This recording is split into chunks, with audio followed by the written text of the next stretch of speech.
It's useful for the reflective practitioner to consider how Socratic questioning links to critical thinking.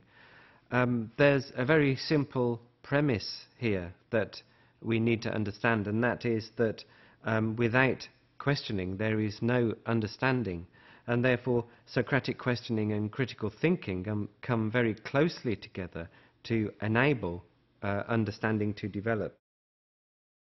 The key distinguishing factor of Socratic questioning is that it is quite systematic and aimed at developing a deep understanding of issues, of concepts, of experiences, situations, principles, theories.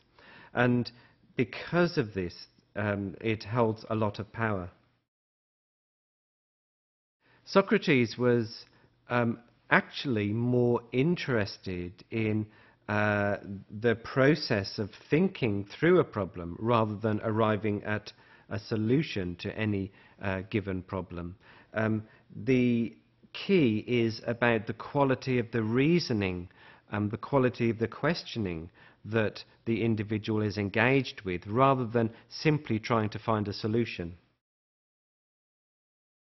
And therefore, the Socratic method is essentially focused on the process of learning, rather than just simply trying to solve a problem. And in this way, then, we can think about the Socratic method and Socratic questioning as a process of trying to frame issues that we're experiencing.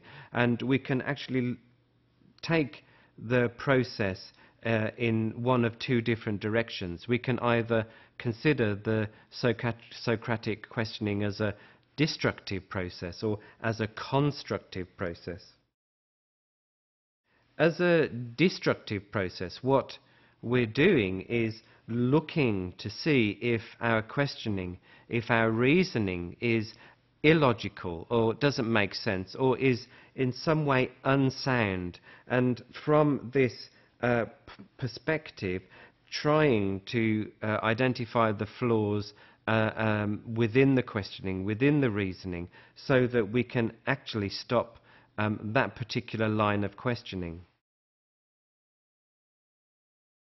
Opposite to that is the constructive process.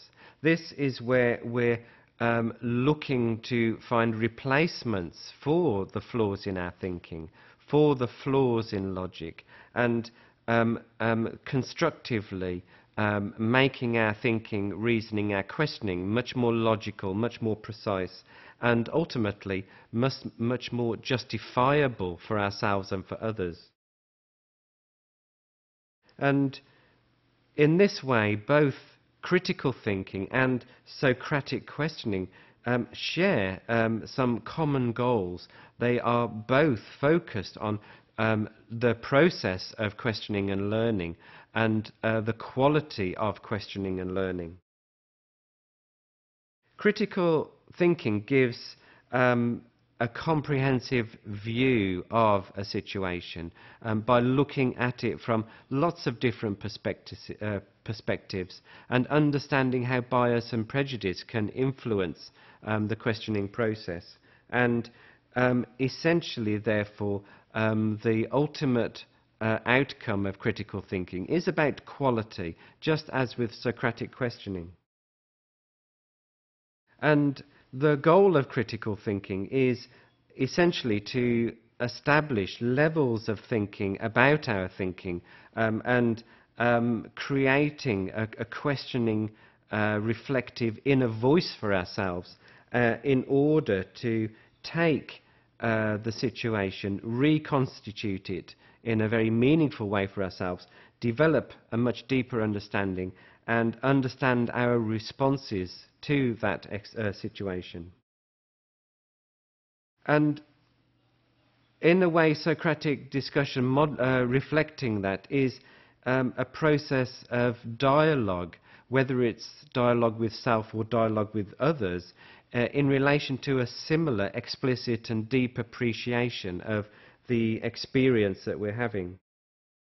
And The critical thinker is looking at particular elements, not only of the situation, but elements of thought, which is also part of the process of Socratic questioning. And what we can end up with at this point is a sequence, a cycle of thinking and questioning. When we bring these two things together, we're looking at the goals of the process of thinking. We're exploring through questions the issue at hand, gathering information, eliciting deeper understanding to make interpretations and inferences about the experience. And then from this, we're divining concepts, bringing clarity for ourselves about theories and principles, which lead to assumptions for ourselves as reflective practitioners, which help us develop new frames for thinking. And this ultimately leads to new goals and objectives as part of the reflective practice process. So we can see that critical thinking and Socratic questioning share very common processes and very common goals.